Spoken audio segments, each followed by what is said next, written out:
The last major implication of Israel's war with Iran, and it might be the most important, is that 2 days after Israel began its attacks on June 13th, Israel achieved full air dominance over the skies of Iran. And that meant that there was no longer any fear of any surface-to-air missiles. There was no longer any air defenses that could curtail the Israeli activities, and Israel controlled the skies over Tehran. In fact, when Abbas Araghchi, the foreign minister of Iran, wanted to fly to Geneva a few days into the war, he actually had to ask permission from the Israelis to fly his plane through Iranian airspace to get out of Iran to go to Geneva. Israel gained full control of Iranian airspace. A few days ago, Israel's defense minister, Israel Katz, made a statement where he said that Israel's goal is to hold on to this air dominance long term and to operate over Tehran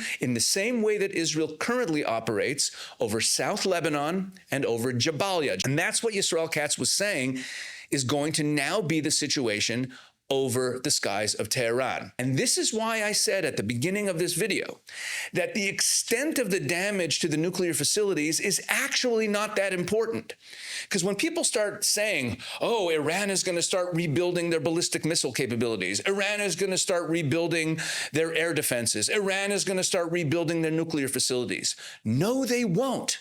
Because Israel controls the skies above Iran, just as the Israelis do in Lebanon, and just as the Israelis do in the northern part of the Gaza Strip, and I should add, just as the Israelis do in South Syria.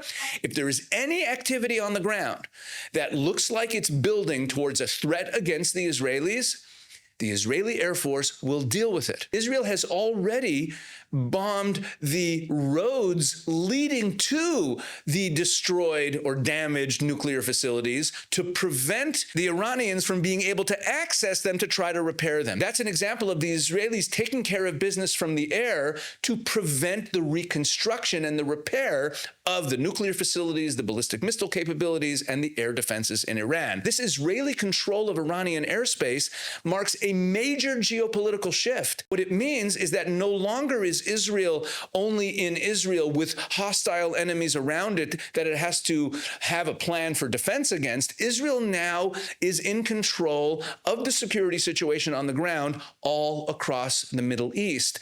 And that's a major geopolitical shift.